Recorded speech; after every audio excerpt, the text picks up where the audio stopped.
Hello everyone, कैसे हैं आप सब। Welcome to management mantra. I am doctor Barkha Gupta. तो जैसा आप जानते हैं कि हम एनटी यूजीसी नेट की प्रिपरेशन कर रहे हैं। 2022 में हमें अपना जेआरएफ किसी भी हाल में क्लियर करना है, उसी के लिए हम यहाँ प्रिपरेशन कर रहे हैं। यहाँ पर मैं आप लोगों को बेसिकली पेपर 2 की अभी प्रिपरेशन करा रही हूँ। पेपर 1 के एमसीक्यू सेशन बहुत जल्द शुरू करने वाली हूँ, साथ ही साथ इंपॉर्टेंट टॉपिक भी। तो अभी हम पेपर 2 पर फोकस करते हैं। हमारे पास समय बचा है अराउंड, उम्मीद की जा रही है कि आपका जो पेपर है वो होगा जून में। ठीक है, तो अभी हमारे पास है मार्च, अप्रैल, मई, जून। तो अभी हमारे पास 3 महीने हैं। तो हमारा टारगेट है कि 1 मंथ हम अपना पूरा सिलेबस कंप्लीट कर लें। 1 से 1.5 मंथ में, 1 से 1.5 महीने में हम अपना पूरा सिलेबस कंप्लीट कर लेंगे। उसके बाद we will do the practice session. तो इसके चलते आप लोगों का ना रेगुलर बेसिस पर वीडियोस को देखना और अपने नोट्स बनाना बहुत जरूरी है। तो इसके जरूर मेरे साथ जुड़े रहिएगा। और साथ ही साथ टेलीग्राम जरूर ज्वाइन कर लीजिए, बिकॉज टेलीग्राम के through you will get all the latest information regarding the lectures as well as exam. Okay, तो आज का जो हम टॉपिक पढ़ने वाले हैं वो है labour welfare and social security. ये आपके मैनेजमेंट का यूनिट 3 का पार्ट है। ठीक है, आपके यूनिट 2 के भी टॉपिक मैं आप लोगों को कवर करा चुकी हूँ। आप अगर देखोगे मैनेजमेंट जो फोल्डर बना हुआ है प्लेलिस्ट का, उसको देखना। उसमें आपको बाकी के लेक्चर्स के भी वीडियोस मिल जाएंगे। आप उनके थ्रू भी अपने लेक्चर पूरा कर सकते हैं। और इनकेस अगर कोई डाउट है किसी टॉपिक में तो आप कमेंट सेक्शन में बता सकते हैं। तो चलिए शुरू करते हैं आज का टॉपिक। आज हम देखने वाले हैं labour welfare and social security, जो अपने आप में एक बहुत इंपॉर्टेंट टॉपिक है। सो इसमें हम देखेंगे इसका introduction part, most important concept of labour welfare. ठीक है, इसके साथ ही साथ जो कंसेप्ट है, ये कंसेप्ट आपके बेसिकली इसके ऊपर क्वेश्चन पूछा जाता है। बेसिकली 4 कॉन्सेप्ट है, होते 3 है लेकिन +1 वाला फंडा यहाँ पर चलता है। तो ये कंसेप्ट वाला पार्ट बहुत इंपॉर्टेंट है। और साथ ही साथ इसकी जो 7 थ्योरीज हैं, इनके ऊपर क्वेश्चंस पूछे ही जाते हैं।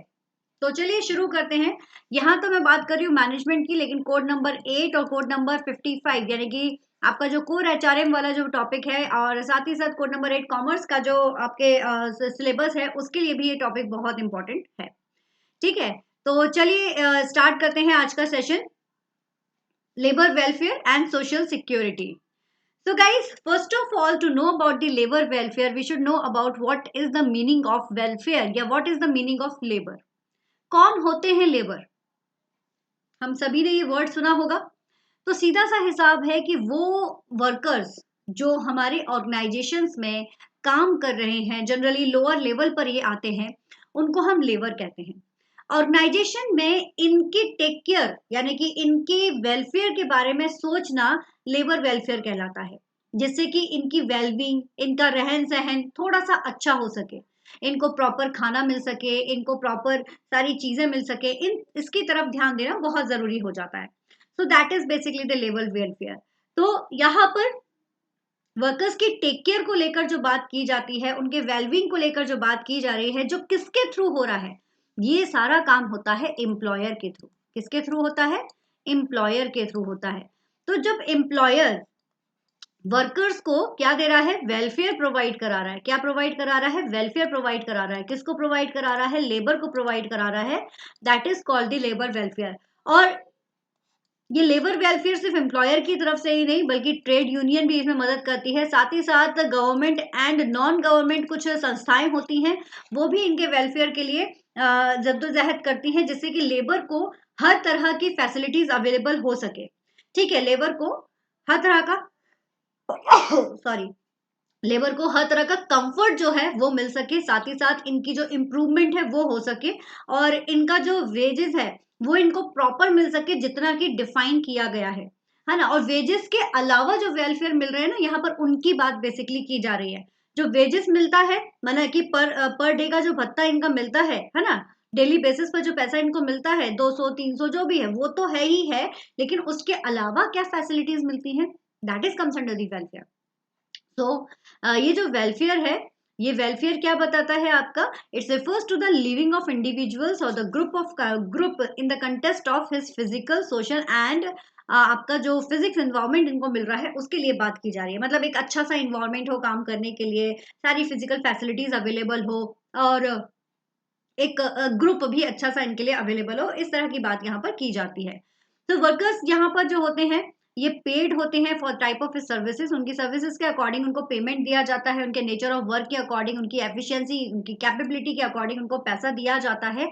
हर एक इंडस्ट्रीज का अपना अपना एक अलग पैसा देने का एक तरीका होता है, लेकिन एक चीज ध्यान रखिएगा कि जो मिनिमम वेज डिसाइड रहता है वो तो उनको मिलना ही मिलना है। इसके बाद डिपेंड करता है कंपनी की पोजीशन के ऊपर और उसके ऊपर कितनी उसकी इकोनॉमिक स्टेबिलिटी है, उसके ऊपर वो पैसा उनको दे सकते हैं और साथ ही साथ अदर जो फैसिलिटीज है वो भी प्रोवाइड करवा सकते हैं। जैसे कि अगर मैं देखूं एम्प्लॉय वेलफेयर अगर देखा जाए तो ये क्या होता है, द एफर्ट्स, एक एफर्ट्स होता है जो कि लिविंग वर्कमैन की जो लाइफ होती है उसको और ज्यादा बेहतर बनाने में मदद करता है। तो आप देखोगे कि एम्प्लॉय का जो वेलफेयर होता है इसकी वजह से उनको मोटिवेशन भी मिलता है और साथ ही साथ जो ऑर्गेनाइजेशन है उसका प्रोडक्टिविटी लेवल भी ऑटोमेटिकली इनहेंस हो जाता है। तो एम्प्लॉयज का मोटिवेशन और साथ ही साथ एम्प्लॉयज की जो प्रोडक्टिविटी है वो दोनों ही चीजें इंप्रूव हो रही हैं सिर्फ और सिर्फ वेलफेयर फैसिलिटीज की मदद से। तो ये वेलफेयर फैसिलिटीज अपने आप में बहुत इंपॉर्टेंट है। सीधा सा फंडा है, आप एक ऐसी जगह पर बैठे हो जहां पर बड़ा शोर शराबा हो रहा है ना, ना आपको कोई टेबल मिली हुई है, एक छोटा सा कोना बस पकड़ा दिया है, बस यहीं पर तुमको पढ़ना है, यहीं पर तुमको सब रहना है, सोना है, खाना है, सब करना है। मन लगेगा? नहीं लगेगा। वहीं आपको एक प्रॉपर रूम दिया गया है, एक आपको टेबल दी गई है और वहां पर आपको लैंप दिया गया है कि भाई आप यहाँ पर पढ़ेंगे, सोने के लिए अलग से बिस्तर गिवन है, आपके सामान रखने के लिए अलमीरा गिवन है, तो आपको रहने में कंफर्ट जोन मिलेगा। वही वाला फंडा वर्कर्स के साथ भी है कि उनको कुछ लाइक जो उनकी इसेंशियल चीजें हैं वो उनको मिलेंगी तो उनको भी ऑर्गेनाइजेशन में काम करने में मजा आएगा।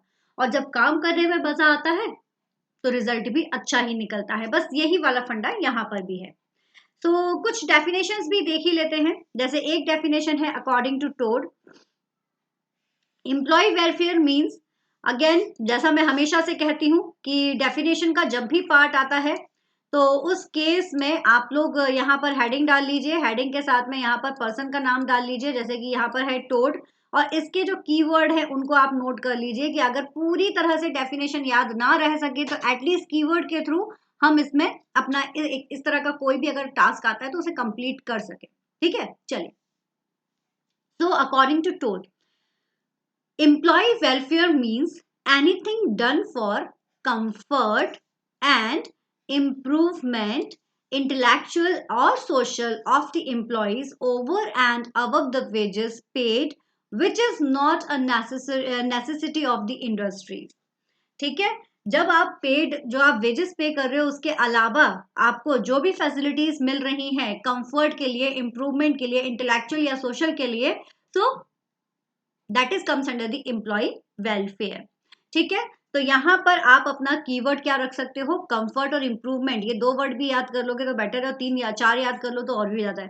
तो टोड के अकॉर्डिंग यहाँ पर आप अपने कीवर्ड्स लिख सकते हो, कंफर्ट हो गया, इंप्रूवमेंट हो गया, इंटेलेक्चुअल हो गया, सोशल हो गया, इस तरह से आप मेंशन कर सकते हो। वहीं अकॉर्डिंग टू डॉक्टर परांदिकर, तो डॉक्टर परांदिकर के according labour welfare work is work for improving the health and safety of general wellbeing.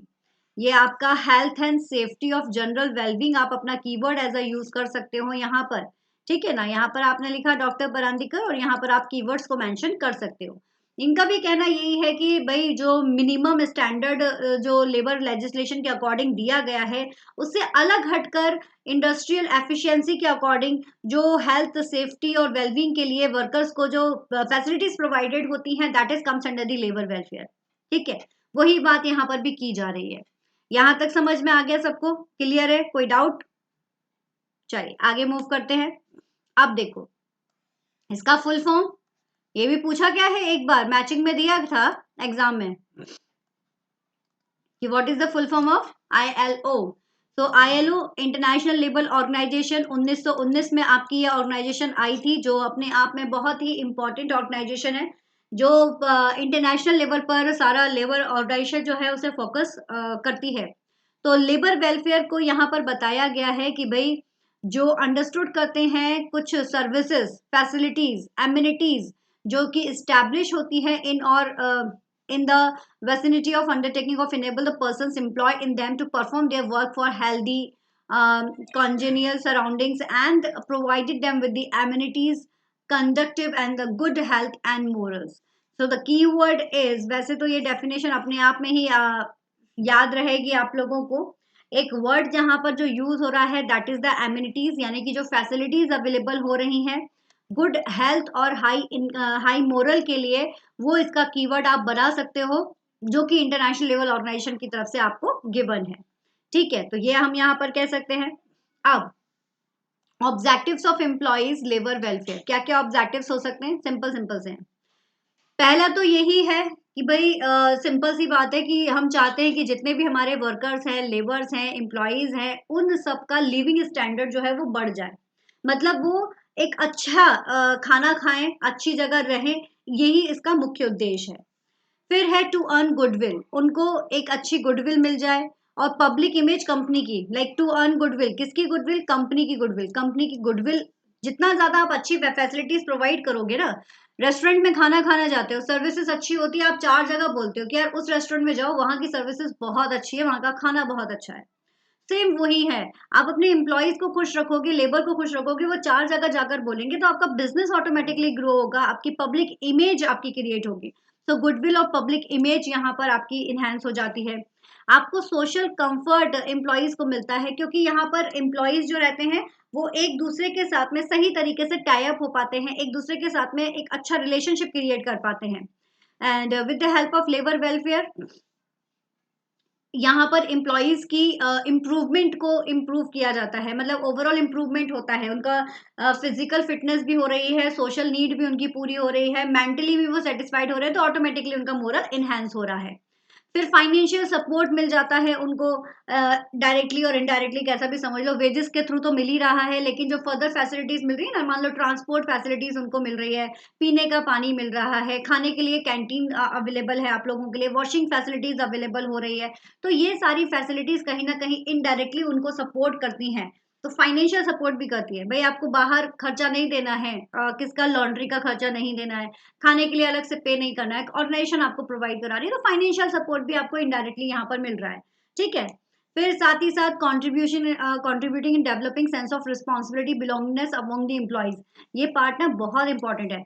आज के टाइम पर क्या हो रहा है ना, एम्प्लॉय या लेबर पार्टिसिपेशन को ज्यादा महत्व दिया जा रहा है, तो ये जो पार्टिसिपेशन है उसी के बारे में यहाँ पर जिक्र किया गया है, तो यही चीज यहाँ पर बढ़ रही है।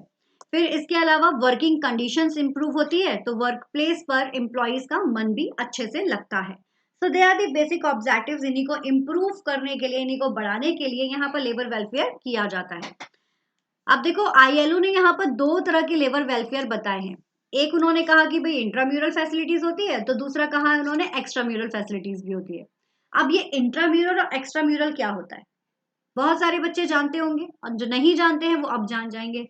इंट्राम्यूरल का मतलब होता है इंटर, मतलब अंदर की बात की जा रही है, जो आपको फैसिलिटीज ऑर्गेनाइजेशन के अंदर मिल रही है, और एक्स्ट्रा मतलब बाहर, जो फैसिलिटीज आपको ऑर्गेनाइजेशन के बाहर मिल रही है। तो इंट्राम्यूरल और एक्स्ट्राम्यूरल 2 तरह की आपको वेलफेयर फैसिलिटीज अवेलेबल है। देखिए इंट्राम्यूरल में क्या क्या मिल रहा है, पीने का पानी सभी को मिलता है, तो पीने का पानी, ड्रिंकिंग वाटर फैसिलिटीज अवेलेबल है।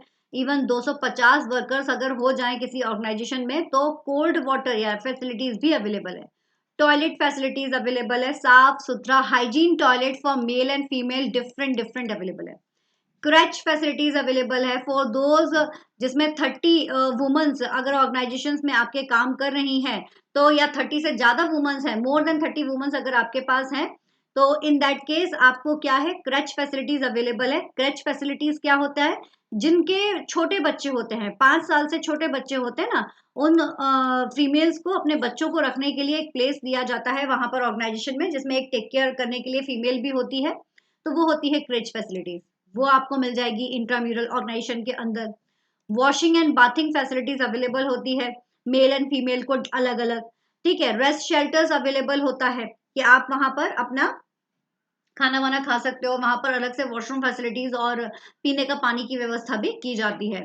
फिर यूनिफॉर्म एंड प्रोटेक्टिव क्लोथ, आपको यूनिफॉर्म गिवन होती है और साथ ही साथ प्रोटेक्टिव क्लोथ, जैसे कि फॉर एग्जांपल आपने काम करना है आग के पास बैठकर, तो आपको एक शील्डेड क्लोथ्स अवेलेबल होता है।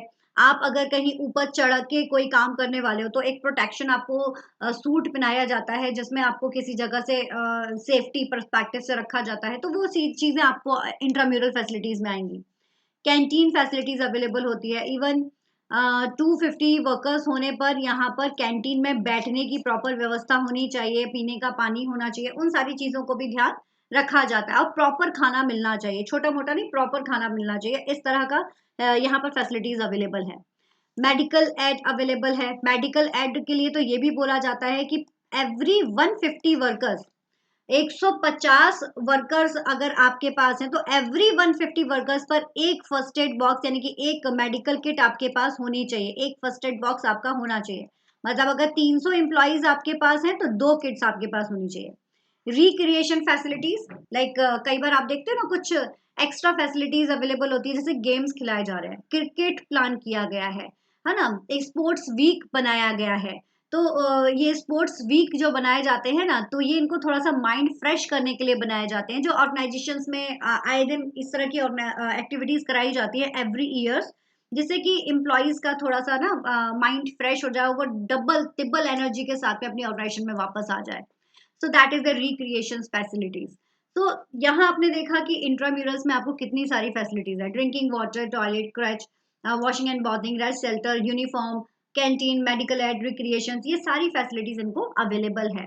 अच्छा, एक चीज और है, इनमें से कुछ फैसिलिटीज जो होती हैं वो होती हैं आपकी जो स्टैट्यूटरीज होती हैं, मतलब कंपलसरी होती हैं, जो एवरी उसको एम्प्लॉयर को देनी पड़ती है। और कुछ होती हैं जो कि नॉन स्टैट्यूटरीज होती हैं, मतलब कंपलसरी नहीं होती है। अब जैसे ड्रिंकिंग वाटर ये कंपलसरी में है, टॉयलेट कंपलसरी में है ना, लेकिन कुछ फैसिलिटीज जो है जैसे रेस्ट शेल्टर हो गया, ये कंपलसरीज में नहीं है। तो इसमें आपका क्या है कि कुछ फैसिलिटीज है जो कंपलसरी में होगी और कुछ होंगी जो कंपलसरी में नहीं भी है। अब आ जाओ extra mural. Housing facilities, quarters मिलते हैं। एजुकेशन फैसिलिटीज, अगर आप एक्स्ट्रा कुछ पढ़ना चाहते हो उसके लिए आपको फैसिलिटीज मिल रही है। साथ ही साथ जो आपके किड्स हैं यानी कि बच्चे जो होते हैं वर्कर्स के, उनके लिए भी कुछ स्कूल फैसिलिटीज अवेलेबल होती हैं, जैसे कि BHEL।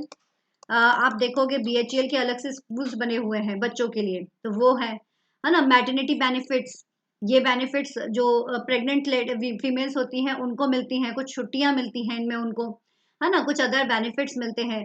ट्रांसपोर्टेशन फैसिलिटीज मिल रही है आपको, स्पोर्ट्स फैसिलिटीज मिलती है आपको, जो बहुत सारे ऑर्गेनाइजेशंस में वोकेशनल ट्रेनिंग जो आपकी ग्रूमिंग के लिए इंपॉर्टेंट है, एंड हॉलीडे होम्स, कुछ एक्स्ट्रा आपको ऐसी जगह जहां पर जैसे आप लोगों को क्या है ना कि वहां पर मान लीजिए गेस्ट हाउस बने हुए हैं, तो वो गेस्ट हाउस की फैसिलिटीज आप लोगों को ये जितने भी वर्कर्स हैं उनको वहां पर मिल जाती है। तो ये हॉलीडे होम्स की फैसिलिटीज, या फिर कुछ छुट्टियों के लिए उनको भेजा जाना, कुछ इस तरह का उनका ऑफर करना, वो यहाँ पर आपको मिल जाएगा। सोशल इंश्योरेंस उनको गिवन होता है, ये फैसिलिटीज अवेलेबल होगी, है ना। तो दे आर दी बेसिकली कुछ फैसिलिटीज हैं जो उनके लिए अवेलेबल होती हैं। सो चलो, ये स्टेटरीज का तो मैं आप लोगों को बता ही रही थी। जैसे कि स्टेटरीज जो होती है वो क्या होती है, कंपलसरी होती हैं, जो कि दी ही जानी चाहिए, वही आपको बताया गया है ना। तो कंपलसरी फैसिलिटीज हैं जो दी जाएंगी, स्टेटरीज स्कीम में आती हैं वो। और कुछ होती हैं जो नॉन स्टेटरीज होती हैं, मतलब वो कंपलसरी नहीं है, it's depend on the employer, वो चाहे तो दे सकता है और नहीं चाहे तो नहीं दे सकता। अब आ जाओ one more important concept guys, 3 important concept of labour welfare. Basically 3 important concept होते हैं लेबर वेलफेयर के, बट जब आप अपना प्रीवियस ईयर का पेपर देखोगे वहां पर आपको 4 कंसेप्ट दिखेंगे। तो इसलिए हमने यहाँ पर 4 कंसेप्ट लिए हुए हैं और बहुत ही इजी है, कोई टफ नहीं है। पहला है हॉलिस्टिक। हॉलिस्टिक का मतलब कंप्लीट, हॉलिस्टिक का मतलब कंप्लीट। दूसरा है सोशल। सोशल का मतलब एक दूसरे को जो साथ में रहकर चलता है, मतलब एक बाउंडिंग क्रिएट करवाता है। फिर रिलेटिव, जो रिलेट करता है चीजों को, किसी चीज से किसी चीज को रिलेट कर रहा है, उसके अकॉर्डिंग आप यहाँ पर वेलफेयर प्रोवाइड करा रहे हो, जैसे जगह के अकॉर्डिंग और टाइम के अकॉर्डिंग वेलफेयर प्रोवाइड कराना। और एक होता है पॉजिटिव कॉन्सेप्ट। ठीक है, अब इन सारे कॉन्सेप्ट को, तो इस तरह से ये 4 कॉन्सेप्ट आपके सामने मौजूद हैं। चलिए देखते हैं क्या है ये 4 कॉन्सेप्ट और क्या कहते हैं ये। तो लेट्स स्टार्ट। पहला है आपका होलिस्टिक कंसेप्ट। नाम याद हो गए ना, चारों नाम याद होने चाहिए। आप लोगों को बता दूं मैं, प्रीवियस ईयर्स में इससे रिलेटेड क्वेश्चन मैचिंग का पूछा गया था, जिसमें आपके चारों कॉन्सेप्ट दिए थे और यहाँ पर इनकी डिटेल दी थी और आपसे कहा था मैच करिए, ये पूछा गया है। इसके अलावा एक बार डेफिनेशन दी गई थी पूरे कंसेप्ट की और फिर आपसे पूछा था 1 2 3 4 बताइए ये कौन सा कंसेप्ट है। इसलिए आपको सबकी कीवर्ड्स बताऊंगी, वो कीवर्ड्स याद रखने और इस कीवर्ड के बाद में गलती बिल्कुल नहीं होनी चाहिए। ओके, अब ये जो कंसेप्ट है, इन कंसेप्ट में आपका होलिस्टिक, सोशल, रिलेटिव और पॉजिटिव, ये 4 कंसेप्ट है जो इंपॉर्टेंट है। चलिए, so holistic concept of labour welfare देखा जाए तो the holistic concept of labour welfare can be describe as the achievement and desirable state of existence involving, अभी देखो यहां से इस चीज को बहुत अच्छे से सुना, मैंने कहा होलिस्टिक, होलिस्टिक का एक और मीनिंग भी होता है, आप इसे कह सकते हो टोटल कंसेप्ट, है ना।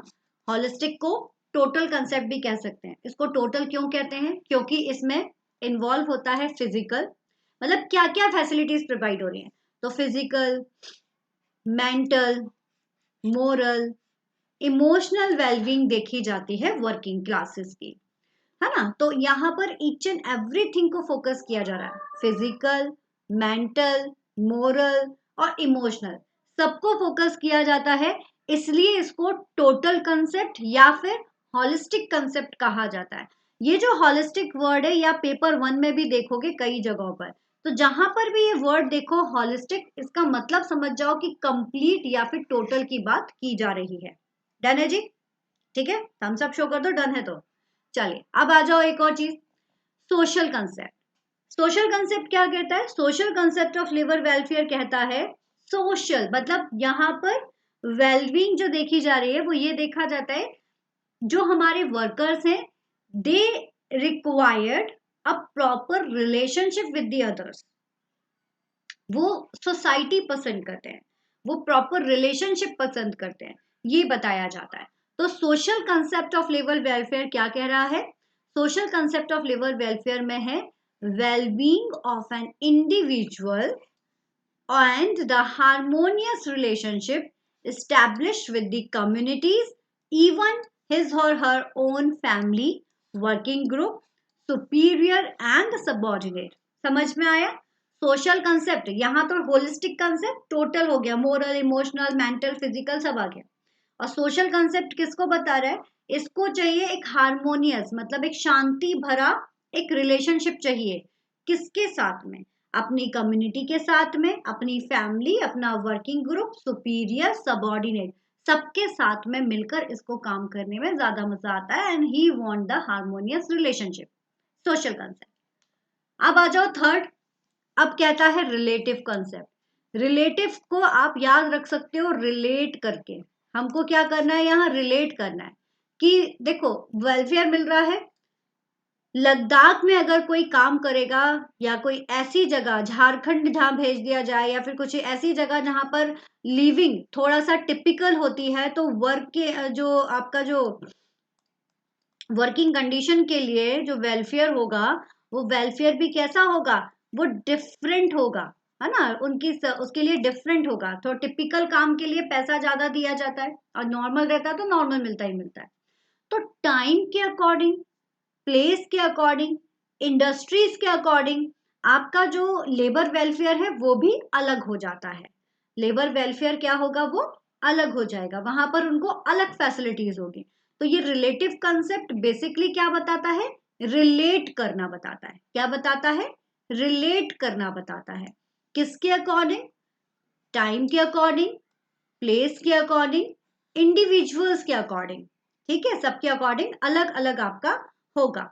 जैसे कि हम इसे कह सकते हैं कि ये डायनामिक या फिर फ्लेक्सिबल कंसेप्ट है ना। इस कंसेप्ट को आप डायनामिक या फ्लेक्सिबल कंसेप्ट के नाम से भी जान सकते हो, क्योंकि यहाँ पर प्लेस टू प्लेस या इंडस्ट्री टू इंडस्ट्रीज या कंट्री टू कंट्री वेलफेयर सबके अलग अलग रहेंगे। वहीं आ जाओ पॉजिटिव कंसेप्ट, ठीक है, पॉजिटिव कंसेप्ट क्या है, तो पॉजिटिव कंसेप्ट कहता है कि welfare can not at least minimum desirable condition for existence biologically and socially determined. Positive concept कहता है कि जितनी रिक्वायरमेंट है, मिनिमम रिक्वायरमेंट तो पूरी होनी ही चाहिए, चाहे वो बायोलॉजिकली हो चाहे वो सोशली हो। बट मिनिमम डिजायरेबल जो कंडीशन है वो पूरी होनी ही चाहिए, वो यहाँ पर बताया गया है। That is the positive concept. Clear? एक बार दोबारा से देख लेते हैं। हॉलिस्टिक, सोशल, रिलेटिव और पॉजिटिव। हॉलिस्टिक सबको लेकर चलेगा, सोशल बिलोंगिंगनेस को बताएगा, रिलेटिव टाइम और प्लेस के अकॉर्डिंग रिलेट करेगा, पॉजिटिव मिनिमम डिजायरेबल कंडीशंस को बताएगा। ठीक है, ये चार चीजें, चार पॉइंट अच्छे से याद रखना है।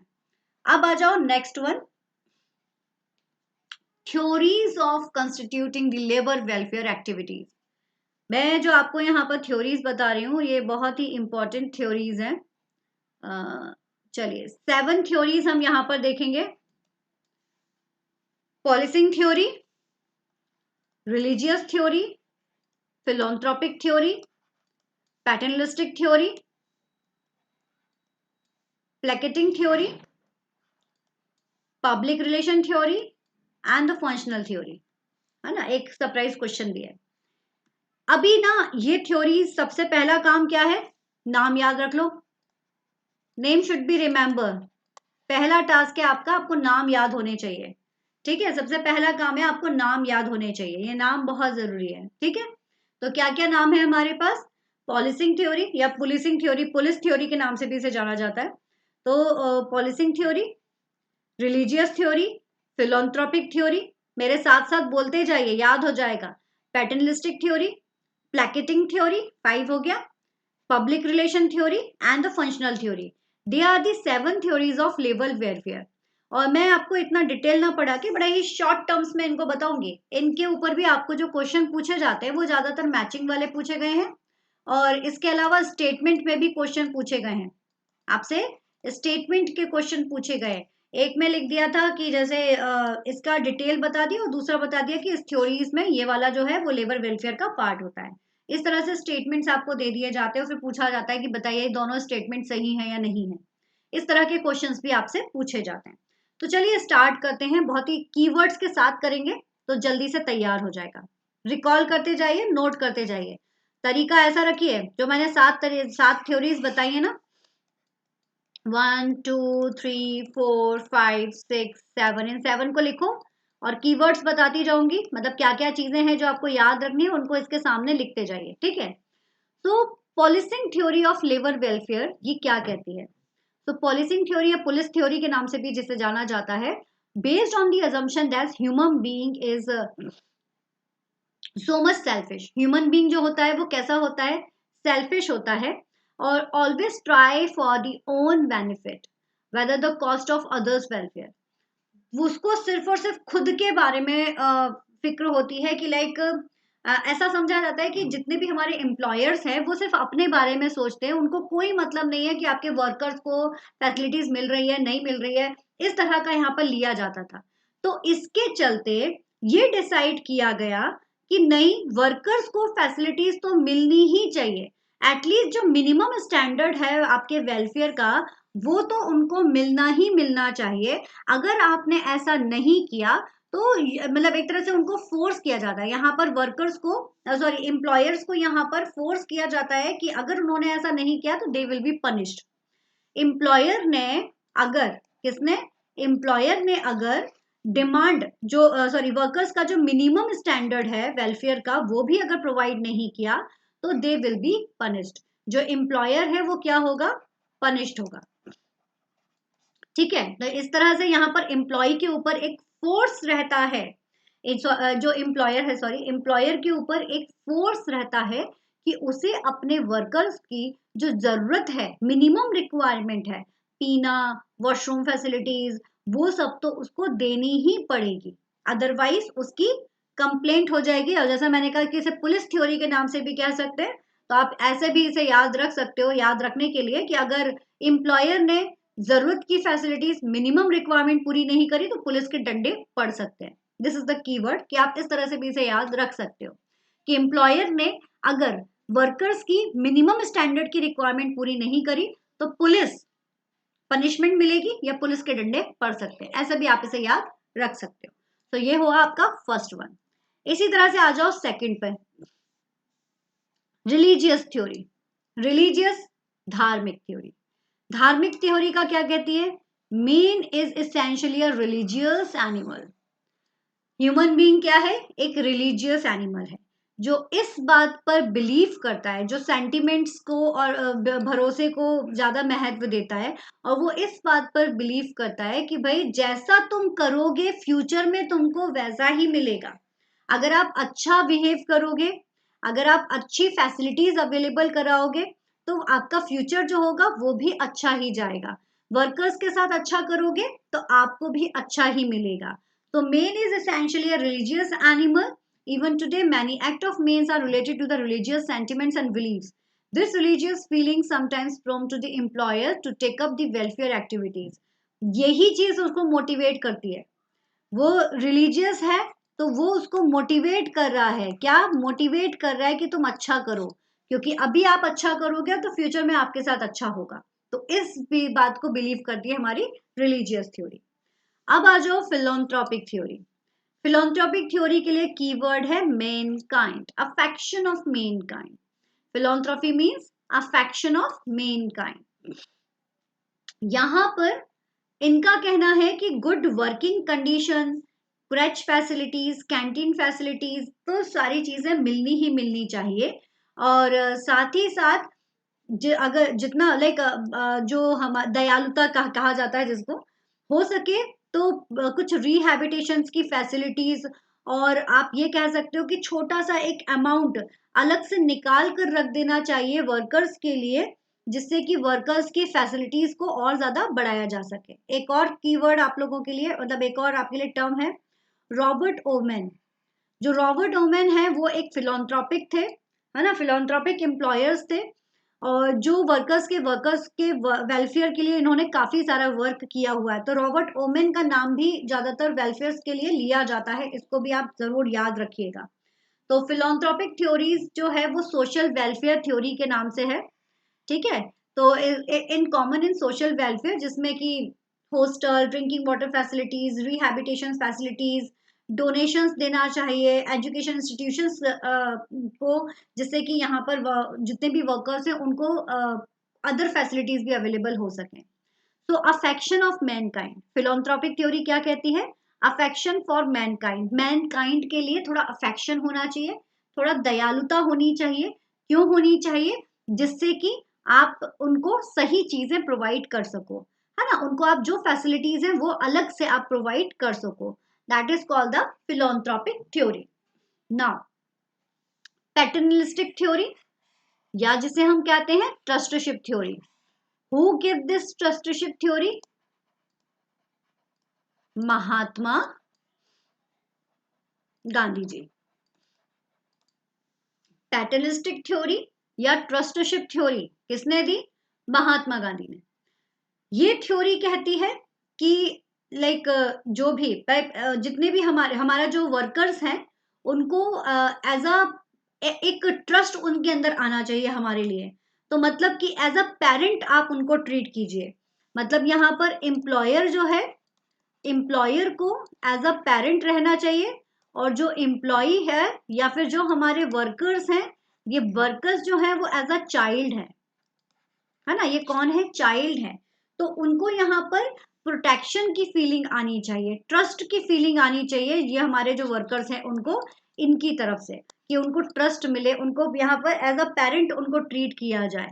और साथ ही साथ provide some fund for ongoing basing of wellbeing of their employees, अपने एम्प्लॉयज की वेलबींग के लिए कुछ अलग से फंड भी प्रोवाइडेड होना चाहिए, ठीक है। तो यहाँ पर सीधा सा हिसाब आपको बस इतना रखना है कि ज्यादा लंबा ना याद करके आप इतना याद रखो कि इस थ्योरी में, ट्रस्टशिप थ्योरी या पैटर्निस्टिक थ्योरी में, जो एम्प्लॉयर है वो एज अ पेरेंट वर्क करता है, जो कि अपने एम्प्लॉयज को एज अ पेरेंट की तरह उनकी चीजों को समझता है, और जो वर्कर्स हैं वो एज अ चाइल्ड है जो कि ट्रस्ट करते हैं, ठीक है ना। तो एक तरह से भरोसे वाला फंडा यहाँ पर काम करेगा, कि जितना ज्यादा आप भरोसा दिलाओगे आपके वर्कर्स उतना ज्यादा आपके साथ में जॉइंटली रिलेट होंगे। ये वो फंडा यहाँ पर बताएगा। नाउ जैसे ये देखो, जैसे employer should hold the industrial assets for himself, for the benefit of his workers, and also for the society. The main emphasis of this theory is employers should provide the fund ongoing basis of well-being of their employees. अपने employees के well-being के लिए वो अलग से fund भी provide कराता है because he is working as a parent. Now, placating theory of labor welfare. 5th number की थ्योरी है placating theory. Placating theory कहती है, ध्यान से देखिएगा, वर्कर्स एजुकेटेड हैं, इफ दे डिमांड समथिंग, है ना. प्लेकेटिंग थ्योरी कहती है थोड़ा सा एक तरह से पीस की थ्योरी है ये, कि भाई जहां हो सके उतना शांति व्यवस्था बना के रखिए और उसके अकॉर्डिंग काम करिए, है ना. तो जितना हो सके उतना शांति बना के रखिए और उसके अकॉर्डिंग काम करिए. तो पीस की थ्योरी है, हारमोनी की थ्योरी है ये. तो हारमोनी, पीस क्या कहता है, शांति बना के रखिए.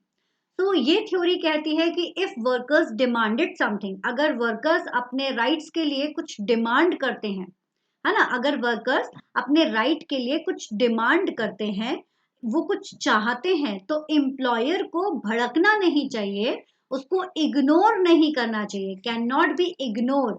उसको क्या करना चाहिए, उनकी बात सुननी चाहिए, समझनी चाहिए, फिर रिएक्शन देना चाहिए. तो प्लेकेटिंग थ्योरी क्या कहती है कि भाई जो आजकल के जो वर्क लेबर्स हैं, दे आर लाइक अवेयर हैं, वो बहुत अवेयर हैं, they know what is on going, क्या चल रहा है, उन्हें ये चीजें पता है. तो अगर वो अपने राइट्स के लिए, अपने प्रिविलेज के लिए कुछ डिमांड करते हैं, हायर वेजेस की डिमांड करते हैं, बेटर वर्किंग स्टैंडर्ड की डिमांड करते हैं, तो उसको इग्नोर नहीं करना चाहिए, उसको सुनना चाहिए, समझना चाहिए, एंड देन उसके ऊपर रिएक्शन देना चाहिए. ठीक है. तो demand should not be ignored, नहीं होनी चाहिए वो इग्नोर्ड. इस फंडे को यहाँ पर बताया गया है. Now the next one is public relation theory. ये थ्योरी, इसके लिए कीवर्ड है आपका गुडविल. जितना हो सकता है उतना एम्प्लॉयर क्या चाहता है, गुडविल चाहता है, क्योंकि गुडविल कैसे क्रिएट होगी, अच्छे काम करने से. तो goodwill between the labour and management, labour और मैनेजमेंट के बीच में गुडविल होगी. Also between the management and public के बीच में आपका होगा. लेबर वेलफेयर प्रोग्राम्स आप यहाँ पर करवाइए. तो जितना ज्यादा आप अपने वर्कर्स को अच्छी फैसिलिटीज प्रोवाइड कराएंगे, वर्कर्स 4 लोगों के बीच में बोलेगा और ऑटोमेटिकली आपकी एक अच्छी सी पब्लिक इमेज क्रिएट हो जाएगी. तो गुडविल पब्लिक इमेज के लिए पब्लिक रिलेशन थ्योरी बताई गई है. Last one, that is the functional theory of labour welfare, जिसे आपका एफिशिएंसी और प्रोडक्टिविटी थ्योरी के नाम से भी जाना जाता है. यहाँ इस थ्योरी का कहना है जितना ज्यादा वर्कर्स हैप्पी और हेल्दी होगा, जितना ज्यादा वर्कर हैप्पी और हेल्दी होगा, उतना ज्यादा वो प्रोडक्टिव होगा.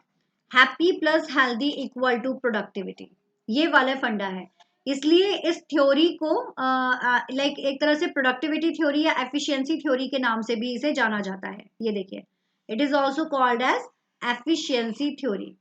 फंक्शनल थ्योरी काम के ऊपर बिलीव करती है ना. तो जितना ज्यादा आप लाइक आप उनको फैसिलिटीज प्रोवाइड कराएंगे, उतना ज्यादा आपकी प्रोडक्टिविटी निकल कर सामने आएगी, उतनी ज्यादा एफिशिएंसी निकल कर सामने आएगी. इस थ्योरी को ये बिलोंग करती है. So that is the 7-1. Now repeat कर ले फटाफट. 7 थ्योरी पढ़ी. पहली पुलिसिंग थ्योरी, पुलिस के डंडे वाली. रिलीजियस थ्योरी, जैसा करोगे वैसा भरोगे. Mankind theory, philanthropic theory, affection of mankind. ठीक है, social welfare. Now 5th one is paternalistic theory, ट्रस्टिव थ्योरी.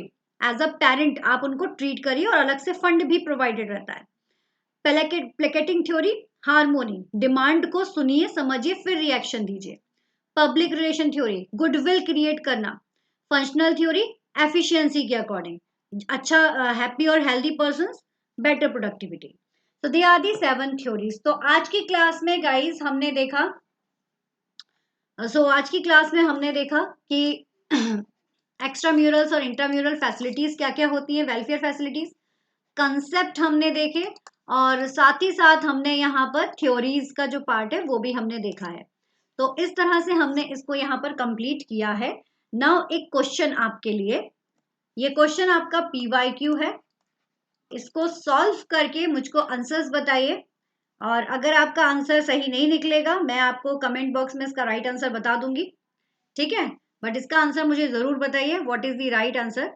एक्चुअली स्लाइड के लास्ट में आपको आंसर मिल जाएगा, बट उद्देश्य यह है कि इसको पढ़कर वीडियो को पॉज कीजिए, उसके बाद इसका आंसर खुद निकालिए, उसके बाद आंसर को देखिएगा। ठीक है, ये आपका इंपॉर्टेंट क्वेश्चन है जो घुमा फिरा के कई ना कई बार आप लोगों से पूछा गया है।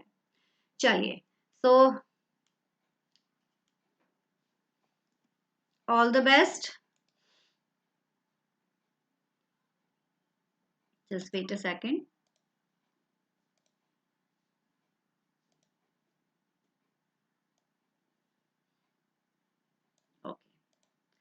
Okay guys, thank you so much. अगर सेशन पसंद आया है तो लाइक शेयर एंड सब्सक्राइब करना बिल्कुल मत भूलिएगा, और साथ ही साथ चैनल को सब्सक्राइब जरूर कीजिए, टेलीग्राम जरूर ज्वाइन कीजिए, क्योंकि टेलीग्राम ज्वाइन करने पर आपको सारी इन्फॉर्मेशन मिलना शुरू हो जाएंगी। ठीक है, और प्रीवियस जरूर देख लीजिएगा वीडियोस, वो भी आप लोगों के लिए बहुत हेल्पफुल है। मैनेजमेंट प्लेलिस्ट में आपको सारे वीडियोस मिल जाएंगे, जितनी भी अभी तक क्लासेस हुई है लेटेस्ट वाली वो, और इंटरनेशनल बिजनेस के लिए भी अलग से एक प्लेलिस्ट क्रिएटेड है, दोनों देख लीजिएगा, आप लोगों के लिए इंपॉर्टेंट रहेंगे। All the best.